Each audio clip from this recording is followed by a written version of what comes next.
piyozi, 4,5 da guruch solamiz, 5,5 ga damlaymiz, 6,5 da tayyor bo'lib turadi. 15 dakamda ochib, go'shtlarni to'g'rab, keyin ma'ruzadan keyin oshni suzamiz. Jizzalarimiz ham bir tekisda mana tillarang bo'lib oldi. Jizzaga kelinglar mana. Shu joyiga bitta issiq yopgan non bilan, issig'ida orasiga bunday taxlab piyoz, pomidor bilan bultur-bulot qilib aziz. Go'shtlarimizni buzib oldik. Biqinli joyini oshda titilib ketmasligi uchun mana shu ipda yaxshilab boylab qozonga solamiz. Bismillahirrohmanirrohim.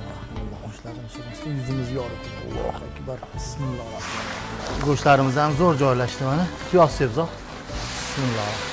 Mana shu go'shtni solib qovurayotgandan keyin piyozni bitta sepiladi-yu, o'shanday chiqqan hid boshqacha hid bo'ladi. Ko'pchilik biladi uni, oshpazlar. Sovuq. Piyozlarimiz tillarang bo'lyapti o'sha. Shu tillarang bo'lishi bilan sirazi bosib olishimiz kerak. O'tib ketib qolsa, rangiga ta'sir qiladi. No'xatlarimiz pishdi. No'xat pishgandan keyin tuz beramiz.